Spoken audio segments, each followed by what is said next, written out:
안녕하세요. 세미컨덕터 스쿨의 두 번째 실습 스마트 초음파 계측 시스템입니다. 앞선 첫 번째 실습에서 우리는 세븐 세그먼트 디지털 시계를 만들며 카운터와 디코더 그리고 출력의 기초를 익혔습니다.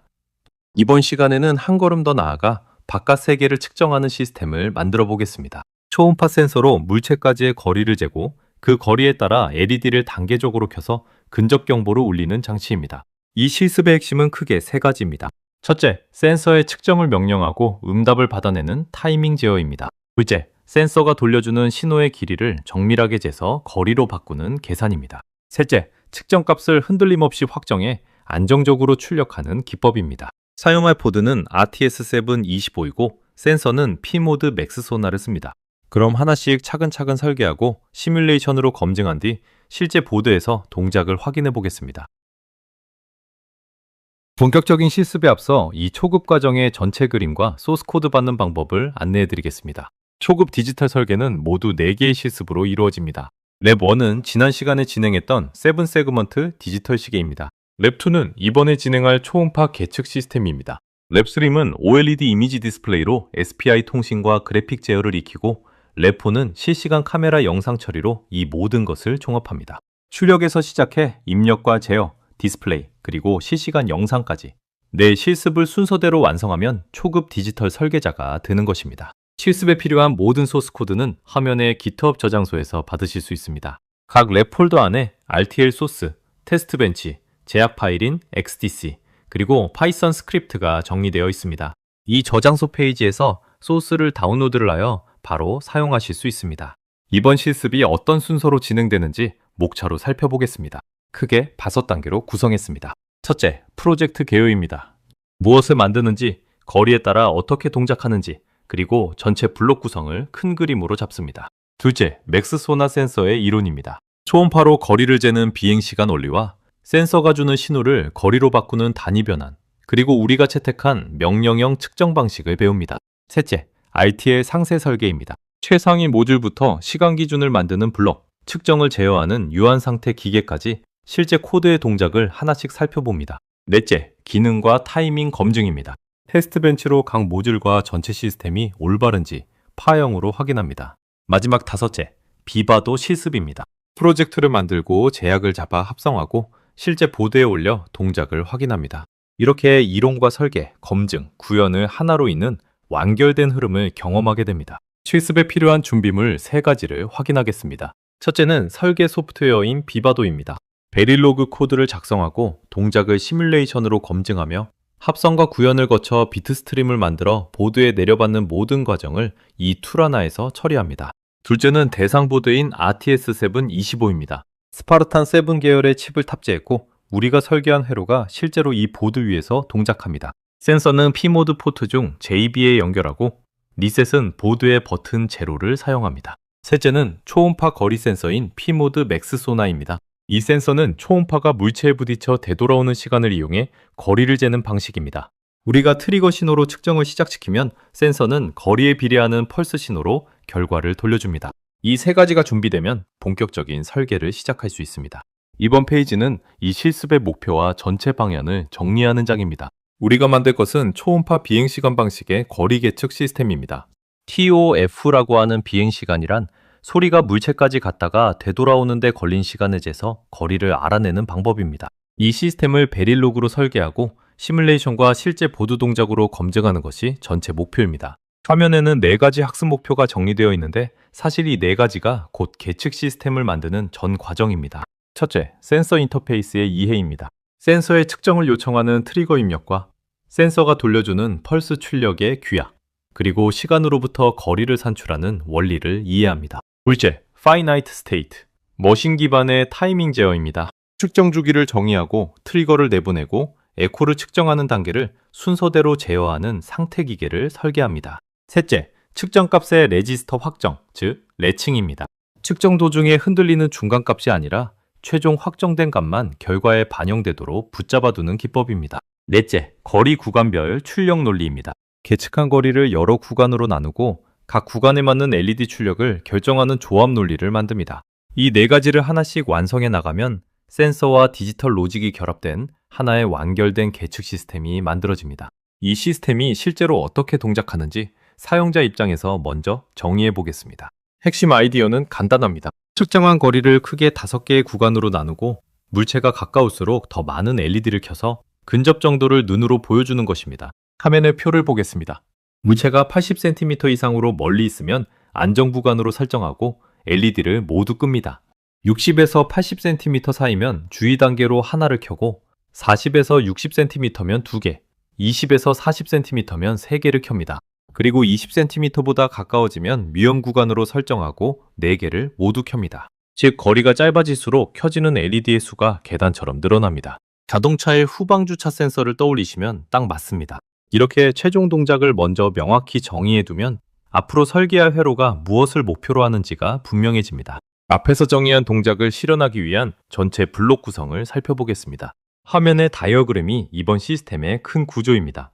왼쪽에는 P모드 맥스 소나 센서가 있고 오른쪽에는 RTS7 보드 안에 회로가 있습니다. 데이터의 흐름을 따라가 보겠습니다.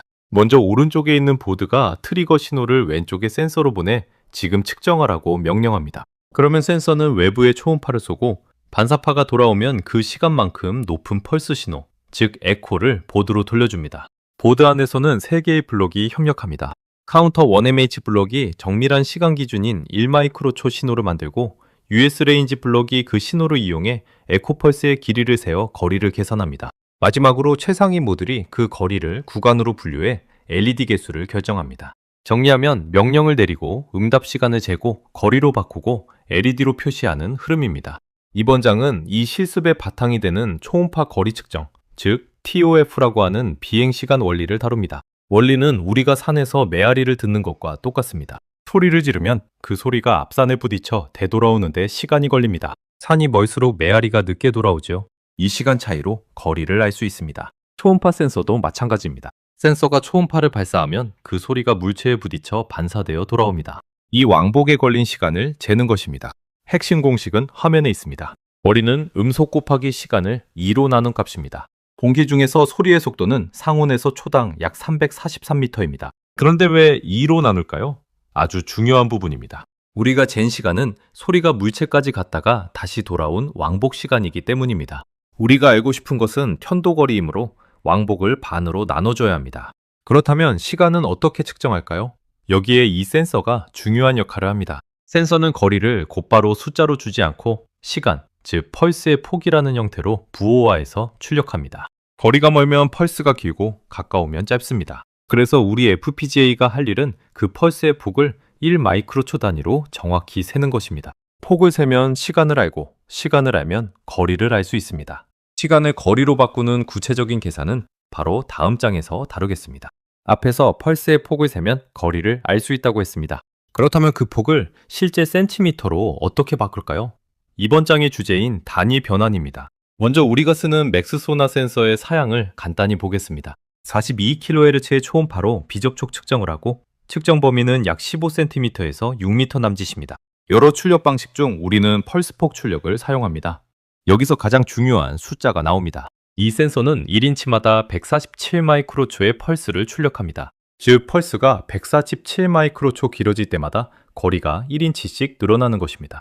여기서 한 가지 꼭 짚고 넘어가겠습니다. 센서는 거리를 미리 계산해서 알려주는 것이 아니라 초음파가 왕복하는 시간을 그대로 펄스의 폭으로 내보냅니다. 그래서 물체가 센서에서 멀어지면 그만큼 펄스 폭이 실시간으로 늘어나고 가까워지면 즉시 짧아집니다. 즉 우리가 선을 앞뒤로 움직이면 그 움직임을 따라 펄스의 길이도 매 측정마다 길어졌다 짧아졌다 살아 움직이는 것입니다. 우리는 바로 이 실시간으로 변하는 시간 신호를 세어서 거리로 바꾸는 것입니다. 그런데 우리는 인치가 아니라 센티미터로 쓰고 싶습니다. 1인치는 2.54cm이므로 147마이크로초를 2.54로 나누면 센티미터당 약 58마이크로초라는 값이 나옵니다. 그래서 최종 변환식은 아주 간단해집니다. 거리 센티미터는 펄스폭 마이크로초를 58로 나눈 값입니다. 예를 들어 펄스폭이 580마이크로초라면 58로 나눠 약 10cm가 됩니다. 이 58이라는 숫자 하나만 기억하시면 우리 회로는 나눗셈 한 번으로 시간을 거리로 바꿀 수 있습니다. 참고로 이 58 안에는 이미 왕복을 반으로 나누는 계산까지 담겨 있어서 우리는 따로 2로 나눌 필요가 없습니다. 이렇게 물리 현상을 하나의 정수 나눗셈으로 정리하는 것이 하드웨어 설계의 묘미입니다. 이번 장은 센서를 어떻게 동작시킬 것인가입니다. 방법은 두 가지가 있습니다. 첫째는 프리런, 즉 자유 실행 방식입니다. 센서를 켜두면 스스로 약 49mH마다 알아서 계속 측정을 반복합니다. 결선과 제어가 단순하다는 장점이 있지만 문제가 있습니다. 센서가 언제 측정이 이루어지는지 FPGA가 알 수 없습니다. 우리 회로와 센서의 타이밍이 어긋나고 측정 시점을 예측할 수 없으며 이전 초음파의 잔향이 다음 측정에 간섭할 위험도 있습니다. 둘째는 커맨디드 리딩, 즉 명령형 방식입니다. 이번 설계가 채택한 방식이지요. 평소에는 트리거를 낮게 유지하다가 FPGA가 원하는 순간에 짧은 펄스를 보내 지금 측정하라고 명령합니다. 이 방식은 측정 시점을 전적으로 FPGA가 결정하므로 동작이 예측 가능하고 결정적입니다. 우리가 정한 60ms 주기에 정확히 맞춰 측정이 이루어집니다. 명령형 방식을 택했으니 이제 FPGA가 하나의 측정을 어떤 시간표로 진행하는지 살펴보겠습니다. 우리는 하나의 측정 주기를 60ms로 정했습니다. 이 60ms 안에서 3개의 단계가 순서대로 진행됩니다. 첫 번째는 대기 단계입니다.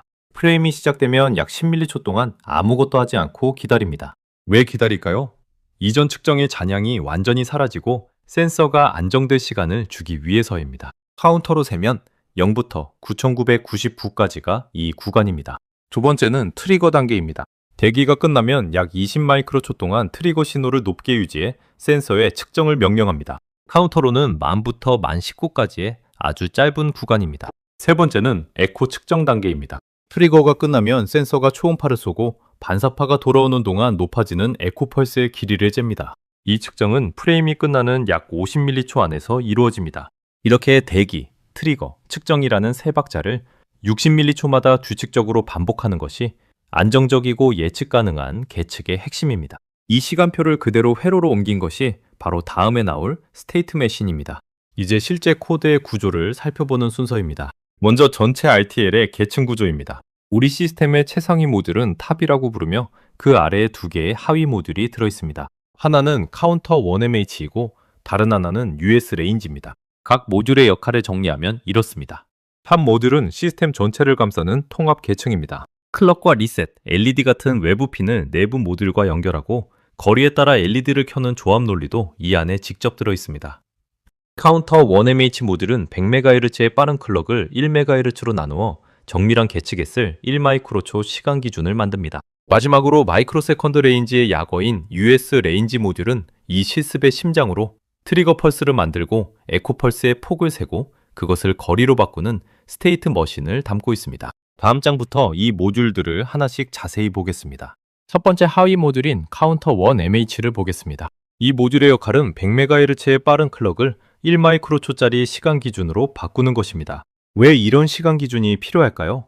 우리는 에코 펄스의 길이를 마이크로초 단위로 세야 하는데 100MHz 클럭은 너무 빨라서 그대로 쓰기 어렵기 때문입니다. 그래서 느리고 정확한 기준 신호를 하나 만들어 두는 것입니다. 동작 원리는 간단합니다. 100MHz는 1마이크로초 동안 정확히 100번 진동합니다. 그래서 클럭이 들어올 때마다 카운터를 하나씩 올리다가 0부터 99까지 세면 정확히 1마이크로초가 됩니다. 코드에서는 카운트가 99에 도달하면 다시 0으로 되돌리고 카운트가 0이 되는 바로 그 한 클럭 동안만 TC라는 신호를 잠깐 높입니다. 이렇게 아주 짧게 한 번씩 튀는 신호를 틱 또는 원샷 펄스라고 합니다. 즉 TC는 1마이크로초마다 한 번씩 깜빡이는 시간의 도장인 셈입니다. 이 TC 신호가 앞으로 나올 US 레인지의 모든 시간 계산에서 유일한 기준이 됩니다. 정확한 시계가 있어야 정확한 측정을 할 수 있듯이 이 작은 모듈이 계측 전체의 정밀도를 떠받칩니다. 이제 이 실습의 중심인 마이크로세컨드를 의미하는 US 레인지 모듈을 살펴보겠습니다. 이 장은 전체 개요이고 다음 장들에서 세부를 하나씩 다룹니다. US 레인지는 앞서 만든 1마이크로초 기준 신호를 받아 측정 주기를 만들고 센서에 트리거를 주고 되돌아오는 에코 펄스의 폭을 재서 거리로 바꾸는 계측 제어 모듈입니다. 입력과 출력을 먼저 보겠습니다. 입력으로는 100MHz 클럭, 리셋, 센서의 에코 신호, 그리고 카운터 1MH가 주는 1마이크로초 틱이 들어옵니다. 이 모듈이 하는 일은 크게 세 가지입니다. 첫째, 0부터 59,999까지 세는 카운터로 60m초의 측정 주기를 만듭니다. 둘째, 대기, 트리거, 에코로 이어지는 스테이트 머신으로 센서를 제어하고 에코가 끝나는 순간 측정 값을 확정합니다. 셋째, 확정된 폭을 58로 나누어 센티미터 거리로 변환합니다. 출력으로는 센서로 나가는 트리거 신호와 계산된 거리값이 있습니다. 참고로 7 세그먼트 표시를 위한 자릿수 출력도 준비되어 있지만 이번 실습에서는 연결하지 않고 확장용으로 남겨두었습니다. 이 세 가지 기능을 다음 장부터 차례로 뜯어보겠습니다. 이번 장은 US 레인지의 핵심인 FSM, 즉 스테이트 머신을 다룹니다. 스테이트 머신이란 시스템이 몇 개의 정해진 상태를 오가며 동작하도록 설계하는 방식입니다. 앞에서 배운 대기, 트리거, 에코라는 세 박자를 그대로 세 개의 상태로 옮긴 것이라고 생각하시면 됩니다. 하나씩 보겠습니다. 첫 번째는 대기 상태입니다. 리셋 직후나 한 번에 측정을 마치고 돌아오면 이 상태로 들어옵니다. 카운터가 9999에 도달할 때까지, 즉 약 10m초 동안 조용히 기다립니다. 프레임 초기에 센서를 안정시키는 구간입니다. 카운터가 9999가 되면 트리거 상태로 넘어가면서 트리거 신호를 높입니다. 두 번째는 트리거 상태입니다. 센서의 측정을 요청하기 위해 트리거를 약 20 마이크로초 동안 높게 유지합니다. 카운터로는 만부터 만 19까지입니다. 20 마이크로초가 지나면 트리거를 다시 낮추고 에코 상태로 넘어갑니다. 바로 이 순간 측정 시점을 FPGA가 스스로 결정한다는 명령형 방식의 특징이 드러납니다. 세 번째는 에코 상태입니다. 여기가 실제 측정이 일어나는 가장 중요한 구간입니다. 센서가 돌려주는 에코 신호가 높은 동안 1 마이크로초 틱마다 카운터를 하나씩 올려 펄스의 폭을 누적합니다. 그러다 에코가 낮아지는 순간, 즉 하강하는 순간에 측정을 마치고 그 값을 확정한 뒤 다시 대기 상태로 돌아갑니다. 여기서 한 가지 중요한 점을 짚고 넘어가겠습니다. 에코가 일찍 떨어져서 대기 상태로 돌아가더라도 60ms 프레임이 중간에 끝나버리는 것은 아닙니다. 그 비밀은 카운터에 있습니다. 이 카운터는 상태와 상관없이 0부터 59,999까지 쉬지 않고 돌면서 60ms라는 전체 시간표를 만들어냅니다. 상태가 대기로 돌아가도 카운터는 리셋되지 않고 계속 흘러갑니다. 예를 들어 물체가 가까워 측정이 프레임 시작 후 2ms 만에 끝나더라도 다음 트리거는 정확히 60ms 뒤에 나갑니다. 즉 측정만 일찍 끝내고 남은 시간은 대기 상태로 흘려보내는 것입니다. 이렇게 해야 트리거 주기가 항상 일정한 60ms로 고정되어 이전 초음파의 잔향이 다음 측정에 간섭하는 것을 막을 수 있습니다. 측정값은 하강하는 즉시 확정되니 거리갱신은 빠르면서도 측정 주기는 규칙적으로 유지되는 것입니다. 마지막으로 만약 물체가 없어 에코가 끝내 돌아오지 않으면 어떻게 될까요? 그럴 때를 대비해 카운터가 약 59ms를 넘으면 강제로 대기 상태로 복귀하는 타임아웃을 두었습니다. 이렇게 하면 한 번 응답이 없더라도 시스템이 멈추지 않고 다음 측정을 계속 이어갈 수 있습니다. 이 세 상태의 순환이 계측 시스템의 리듬을 만듭니다. 이번 장은 하강 예지에서의 데이터 레칭을 다룹니다. 조금 꼼꼼히 설명하겠습니다. 먼저 상황을 이해해야 합니다. 에코 상태에서 우리는 에코 펄스가 높은 동안 카운터를 계속 올리며 폭을 누적합니다. 그런데 이 누적값은 측정이 진행되는 동안 계속 커지는, 말하자면 흔들리는 중반값입니다. 만약 이 흔들리는 값을 그대로 거리로 쓰면 측정이 끝나기도 전에 잘못된 값이 출력에 섞여 화면이 불안정해집니다. 그래서 필요한 것이 레칭, 즉 값을 붙잡아 확정하는 기법입니다. 여기서 에코 신호가 언제 높고 언제 낮은지를 정확히 짚고 가겠습니다. 센서는 트리거를 받아 초음파를 발사하는 순간 에코를 높이고 반사파가 되돌아와 도착하는 순간 에코를 낮춥니다. 다시 말해 초음파가 물체까지 갔다가 돌아오는 왕복 시간 동안 에코는 계속 높게 유지되며 바로 이 높은 구간의 길이 안에 거리 정보가 담겨 있습니다. 그래서 우리는 에코가 높은 동안 1마이크로초 틱마다 카운터를 올려 그 폭을 누적하는 것입니다. 이제 핵심은 언제 값을 확정하느냐입니다. 바로 에코 신호가 높다가 낮게 떨어지는 그 순간, 즉 하강하는 순간입니다. 이 순간이야말로 반사파가 완전히 돌아와 측정이 끝났다는 신호이기 때문입니다. 코드의 논리를 말로 풀어보겠습니다. 여기서 한 가지 주의할 점이 있습니다. 에코가 낮다는 사실 하나만으로는 서로 정반대인 두 상황이 섞여 있다는 것입니다. 하나는 측정이 끝나서 낮아진 경우이고 다른 하나는 측정이 아직 시작도 되지 않아 낮은 경우입니다. 이 둘을 가르는 열쇠가 바로 누적값입니다. 첫째, 에코가 여전히 높으면 반사파가 돌아오는 중이므로 계속 누적합니다. 둘째, 에코가 낮아졌는데 그동안 누적한 값이 0보다 크다면 이것은 폭을 다 쌓은 뒤에 떨어진 것이므로 방금 측정이 끝났다는 뜻입니다. 그래서 이때 최종 누적값을 별도의 확정 레지스터에 복사해 붙잡아두고 상태를 대기로 되돌립니다. 셋째, 에코가 낮은데 누적값이 0이라면 아직 폭을 한 번도 쌓지 않은 것입니다. 이것은 에코가 미쳐 높아지기 전에 짧은 순간이거나 물체가 없어 반사파가 끝내 돌아오지 않는 경우에 해당합니다. 이럴 때는 확정하지 않고 그대로 기다리며 물체가 없어 응답이 끝내 오지 않으면 카운터가 약 59mC를 넘는 시점에 타임아웃으로 대기 상태에 복귀합니다. 이렇게 확정 레지스터에는 오직 완성된 최종 측정값만 저장되므로 다음 측정이 시작되어 카운터가 다시 흔들려도 출력은 안정적으로 유지됩니다. 측정이라는 중간 과정과 결과라는 확정된 값을 분리하는 것. 이것이 신뢰할 수 있는 계측 시스템의 비결입니다. 이제 계측한 거리를 실제 LED 출력으로 바꾸는 부분을 보겠습니다. 이 논리는 최상위 톱 모듈 안에 직접 들어 있습니다. 방식은 우선순위를 가진 조건 분기, 즉 if에서 else if로 이어지는 구조입니다. 코드를 말로 풀어보겠습니다. 먼저 거리가 80cm 이상이면 안전으로 설정하여 문제가 없다는 의미로 LED를 모두 끕니다. 60cm 이상이면 하나를 켜고 40cm 이상이면 2개, 20cm 이상이면 3개를 켭니다. 그리고 이 모든 조건에 해당하지 않는다면, 즉 20cm보다 가까우면 위험으로 설정하여 4개를 모두 켭니다. 여기서 한 가지 눈여겨볼 점이 있습니다. 이 논리는 클럭이나 상태가 없는 순수한 조합 회로로 작성되었다는 것입니다. 그래서 거리값이 바뀌는 즉시 아무런 지연 없이 LED 출력이 갱신됩니다. 왜 조합 회로로 했을까요? LED 표시는 기억할 것도 순서를 밟을 것도 없이 그저 지금의 거리에 즉각 반응하기만 하면 되기 때문입니다. 이렇게 필요에 맞게 순차 회로와 조합 회로를 구분해서 쓰는 것이 명확하고 효율적인 설계의 기본입니다.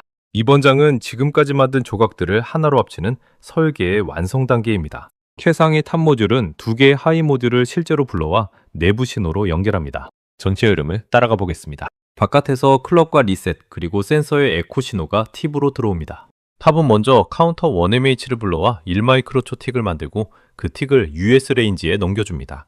US 레인지는 그 틱을 기준으로 측정 주기를 돌리고 스테이트 머신으로 센서를 제어하며 하강하는 순간에 폭을 확정하고 그것을 58로 나누어 거리를 계산합니다. 이렇게 계산된 거리는 다시 탑 안의 LED 논리로 전달되어 구간에 맞는 LED 패턴으로 바뀝니다. 바깥으로 나가는 신호를 정리하면 센서로 향하는 트리거 하나와 4개의 LED 출력입니다. 즉 이 시스템은 외부와 단 3개의 입력과 2종류의 출력으로만 소통합니다. 내부의 복잡한 계측 과정은 모두 모듈 안에 감춰지고 바깥에서는 간결한 인터페이스만 보이는 것입니다. 참고로 7 세그먼트 표시를 위한 자릿수 출력 포트도 마련해 두었지만 이번에는 연결하지 않고 확장 과제를 위해 남겨두었습니다. 이것으로 설계가 완성되었고 이제 검증 단계로 넘어갑니다. 설계를 마쳤으니 이제 그것이 정말 올바른지 검증할 차례입니다. 이번 장은 검증을 어떤 순서로 진행하는지 전체 계획을 보여줍니다. 우리는 4단계로 나누어 검증합니다. 작은 모듈부터 하나씩 확실히 검증하고 위로 쌓아 올리는 방식입니다. 첫째 단계는 시간 기준을 만드는 카운터 1mH의 검증입니다. 100MHz에서 1마이크로초, 틱이 정확히 한 클럭 폭으로 생성되는지 파형으로 확인합니다. 둘째 단계는 센서 제어기인 US 레인지의 검증입니다. 20마이크로초 트리거가 잘 나오는지, 에코의 폭을 제대로 세는지, 그리고 하강하는 순간에 거리가 확정되는지를 봅니다. 셋째 단계는 전체를 합친 통합 시뮬레이션입니다. 트리거부터 에코, 거리 계산, LED 출력까지의 전 과정이 의도대로 이어지는지, 거리 변화에 따라 LED가 계단처럼 바뀌는지를 끝에서 끝까지 확인합니다. 넷째 단계는 실제 보드에 올리는 구현입니다. 신세시스와 타이밍이 통과하는지 확인하고 진짜 센서와 LED로 동작을 검증합니다. 이렇게 단계를 밟으면 문제가 생겨도 어디가 원인인지 쉽게 찾을 수 있습니다. 첫 번째 검증 단계, 시간 기준 모듈의 단위 테스트입니다. 화면 왼쪽은 우리가 검증할 카운터 1mH 코드이고 오른쪽은 그것을 시험하는 테스트 벤치입니다. 테스트 벤치의 개념과 다양한 사용 방법은 레벨 1 디자인 플로우와 베리로그 HDL 기초 문법 정리 영상에서 충분히 설명이 되어 있습니다. 매우 중요한 개념이므로 아직 공부하지 않았다면 꼭 영상을 시청하시기 당부드립니다. 간단히 요약하면 테스트 벤치는 실제 하드웨어 없이 검증 대상 모듈에 가상의 입력을 넣어주고 그 출력을 관찰하는 시뮬레이션용 코드입니다. 이번 테스트 벤치가 하는 일은 단순합니다. 먼저 100MHz에 해당하는 클럭 신호를 계속 만들어줍니다. 코드에서 5나노초마다 클럭을 뒤집는 부분이 바로 그것입니다. 그 다음 리셋을 잠깐 걸었다가 풀고 몇 마이크로초 동안 TC 신호가 어떻게 나오는지를 지켜봅니다. 우리가 확인하고 싶은 것은 딱 하나입니다. TC가 1마이크로초마다 정확히 한 번씩, 그것도 아주 짧은 한 클럭 폭으로만 튀어오르는가입니다. 이 기준 신호가 정확해야 그 위에 쌓이는 모든 시간 측정이 정확해지므로 가장 먼저 이것부터 확인하는 것입니다. 두 번째 검증 단계, 센서 제어기 US 레인지입니다. 이 모듈은 하는 일이 많아 여러 장에 걸쳐 살펴보는데 이번 장에서는 그 기능을 4가지로 정리합니다. 첫째, 트리거 생성입니다. 카운터가 만에서 만 19 사이인 약 20마이크로초 동안 트리거를 높여 센서에게 지금 초음파를 발사하라고 명령합니다. 이것이 측정 시퀀스의 출발점입니다. 둘째, 에코 시간 측정입니다. 센서가 돌려준 에코 신호가 높은 동안 1마이크로초 틱을 기준으로 그 길이를 셉니다. 에코가 낮아지면 그때까지 카운트한 값을 최종값으로 보존합니다. 셋째, 거리 계산입니다. 앞에서 배운 대로 보존된 폭을 58로 나누어 센티미터 거리로 바꿉니다. 넷째, 자릿수 분해입니다. 계산한 거리를 세븐 세그먼트에 표시하기 좋게 자리별로 나누는데 이번 실습에서는 사용하지 않고 확장용으로 남겨둡니다. 화면 오른쪽 코드는 이 기능들을 담은 스테이트 머신의 실제 모습입니다. 대기에서 시작해 트리거로 다시 에코로 이어지며 각 상태에서 방금 설명한 동작이 이루어지는 것을 확인하실 수 있습니다. 이번 장에서는 US 레인지가 동작할 때 내부의 주요 신호들이 어떻게 흘러가는지를 하나의 측정 흐름을 따라가며 상세히 살펴보겠습니다. 6개의 신호를 순서대로 보겠습니다. 첫째, 상태 신호입니다. 이 모듈의 스테이트 머신이 지금 대기인지, 트리거인지, 에코인지를 나타내며 이 세 상태를 무한히 반복합니다. 둘째, 트리거 신호입니다. 센서로 나가는 명령 신호로 약 20마이크로초 동안 높아졌다가 내려갑니다. 이 신호가 시작되는 순간이 한 측정의 시작점입니다. 셋째, 에코 신호입니다. 센서에서 FPGA로 들어오는 응답으로 그 높은 구간의 길이 안에 거리 정보가 시간의 형태로 담겨 있습니다. 물체가 가까울수록 짧고 멀수록 길어집니다. 넷째, 누적폭 신호입니다. 에코가 높은 동안 1마이크로초 틱을 세어 시간을 디지털 숫자로 바꾼 결과입니다. 다섯째, 거리 계산 결과입니다. 그 누적폭을 58로 나누어 얻은 센티미터 단위의 거리입니다. 여섯째, 자릿수 출력입니다. 표시형으로 거리를 자리별로 나눈 값이며 이번에는 사용하지 않습니다. 이렇게 상태가 흐르고 트리거가 나가고 에코가 들어오고 시간이 숫자가 되고 숫자가 거리가 되는 연쇄를 이해하면 이 모듈의 동작이 한눈에 들어옵니다. 이번 장은 US 레인지를 검증하는 테스트 벤치와 그 시나리오를 다룹니다. 실제 센서 없이 이 모듈을 어떻게 시험할 수 있을까요? 핵심은 센서가 해야 할 일을 테스트 벤치가 대신 흉내내 주는 것입니다. 테스트 벤치는 2가지를 만들어줍니다. 하나는 1마이크로초 틱이고 다른 하나는 에코 신호입니다. 시나리오를 순서대로 보겠습니다. 먼저 리셋을 걸어 내부를 초기화하고 상태를 대기로 만듭니다. 그 다음 대기 구간인 약 10ml초가 지나기를 기다립니다. 그러면 스테이트 머신이 스스로 트리거 상태로 넘어가 약 20마이크로초의 트리거 펄스를 만들어내는지 확인합니다. 이어서 테스트 벤치가 에코 신호를 인위적으로 특정 시간만큼 높게 유지합니다. 예를 들어 580마이크로초 동안 높였다고 해봅시다. 그러면 모듈은 이 폭을 세고 에코가 낮아지는 순간 그 값을 확정합니다. 마지막으로 확정된 폭을 58로 나누면 약 10cm가 나와야 합니다. 이렇게 우리가 넣은 입력과 나온 결과가 계산과 일치하는지를 확인하면 이 모듈이 올바르게 동작한다는 것을 검증하는 것입니다. 이번 장은 앞선 테스트 벤치를 실제로 돌렸을 때 나오는 결과 파형입니다. 시뮬레이션 파형은 시간에 따라 각 신호가 어떻게 변하는지를 그림으로 보여주는 검증의 가장 직접적인 증거입니다. 상단의 파형은 전체 파형이고 하단의 2개 파형은 트리거 신호와 에커 신호 부분을 확대한 그림입니다. 화면의 파형을 왼쪽에서 오른쪽으로, 즉 시간 순서로 읽어보겠습니다. 먼저 초기화 구간에서 내부 신호들이 0으로 정리됩니다. 이어서 상단 화면 중앙에 트리거 신호가 잠깐 높아지는 것이 작게 보이는데 이것이 센서에 보내는 측정 명령입니다. 그 뒤 에코 신호가 우리가 넣어준 시간만큼 높게 유지되고 그동안 누적폭이 차곡차곡 증가합니다. 그리고 마지막에 에코가 낮아지는 순간 최종 결과가 확정되어 나타납니다. 화면에서 그 결과값이 16진수로 표기되어 있는데 이것을 10진수로 바꾸면 정확히 우리가 의도한 10cm가 됩니다. 이렇게 입력한 거리와 출력된 거리가 일치하는 것을 파형으로 눈으로 확인하면 US 레인지 모듈의 검증이 완료된 것입니다. 세 번째 검증 단계, 전체를 하나로 합친 통합 테스트입니다. 지금까지는 모듈을 하나씩 따로 검증했다면 이번에는 트리거부터 에코, 거리 계산, 그리고 LED 출력까지 전체 데이터 경로가 처음부터 끝까지 의도대로 이어지는지를 확인합니다. 이번 테스트 벤치에는 아주 편리한 기능이 하나 있습니다. 바로 태스크입니다. 태스크는 시뮬레이션에서 여러 동작을 시간 순서대로 묶어 실행하는 도구입니다. 우리는 바로 원하는 거리를 넣으면 그에 맞는 에코 신호를 자동으로 만들어주는 작업, 그 기능을 베리로그가 제공하는 태스크로 만들었습니다. 어떻게 동작할까요? 우리가 예를 들어 거리를 넣으면 그 안에서 거리의 58을 곱해 필요한 펄스 폭을 계산합니다. 앞에서 거리는 폭을 58로 나눈 값이라고 했으니 거꾸로 폭은 거리의 58을 곱한 값이 되는 것이죠. 그런 다음 트리거가 나오기를 기다렸다가 계산한 폭만큼 에코를 높였다가 내립니다. 이렇게 하면 실제 센서가 그 거리에서 응답한 것과 똑같은 상황을 만들 수 있습니다. 이 태스크 덕분에 우리는 여러 거리를 손쉽게 바꿔가며 시스템 전체를 시험할 수 있습니다. 다음 장에서 실제 5단계의 거리를 넣어보는 시나리오를 보겠습니다. 이제 통합 테스트의 실제 시나리오 5단계 테스트 계획입니다. 앞에서 만든 편리한 태스크를 이용해 5개의 서로 다른 거리를 순서대로 넣어보며 LED가 우리가 정의한 대로 바뀌는지 확인합니다. 화면의 표를 보겠습니다. 첫째, 120cm를 넣습니다.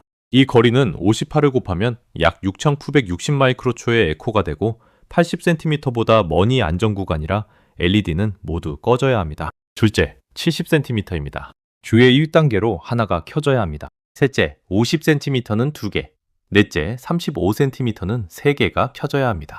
그리고 마지막 다섯째, 15cm는 20cm보다 가까우니 위험 구간으로 4개가 모두 켜져야 합니다. 이렇게 멀리서부터 가까이까지 거리를 좁혀가며 LED가 하나도 안 켜진 상태에서 4개가 모두 켜진 상태까지 계단처럼 늘어나는지를 확인합니다. 각 단계에서 기대한 패턴과 실제 출력이 일치하면 거리 판정 논리와 전체 데이터 경로가 모두 올바르다는 것이 증명됩니다. 네 번째 단계, 실제 보드에 올리는 구현입니다. 먼저 비바도 프로젝트에 넣을 소스 파일들을 정리하겠습니다. 설계 소스로는 3개의 파일이 들어갑니다. 시간 기준을 만드는 카운터 1MH, 측정을 제어하는 US 레인지, 그리고 이 둘을 통합하는 최상위 탑 모듈입니다. 여기에 핀 연결을 지정하는 constraint 파일 하나가 더해집니다. 그리고 검증에 쓰는 테스트 벤치 파일이 하나 있는데 여기서 아주 중요한 주의사항이 있습니다. 테스트 벤치는 반드시 시뮬레이션 소스로 추가해야 하며 디자인 소스에 넣으면 안 됩니다. 왜냐하면 테스트 벤치는 시뮬레이션에서 입력을 설정하기 위한 코드일 뿐 실제 보드에 합성되어 올라가는 회로가 아니기 때문입니다. 만약 이것을 설계 소스에 잘못 넣으면 계층 구조가 꼬이거나 합성에서 오류가 날 수 있습니다. 파일을 올바르게 분류하고 계층 구조가 제대로 잡혔는지 확인해 주시기 바랍니다. 이번 장은 제약 파일이라고 부르는 constraint 파일, 즉 우리가 설계한 신호를 보드의 실제 핀에 연결하는 부분입니다. 아무리 코드가 완벽해도 어떤 신호를 어느 핀으로 내보낼지 지정하지 않으면 보드는 동작하지 않습니다. 이번 실습에서 연결할 신호는 크게 3종류입니다. 첫째는 4개의 LED 출력이고 둘째는 센서로 나가는 트리거, 셋째는 센서에서 들어오는 에코입니다. 센서는 P모드 포트 중 JB에 연결합니다. 화면의 핀표를 보시면 트리거는 JB의 첫 번째 핀에, 에코는 세 번째 핀에 배정되어 있고 접지와 3.3V 전원도 함께 연결됩니다.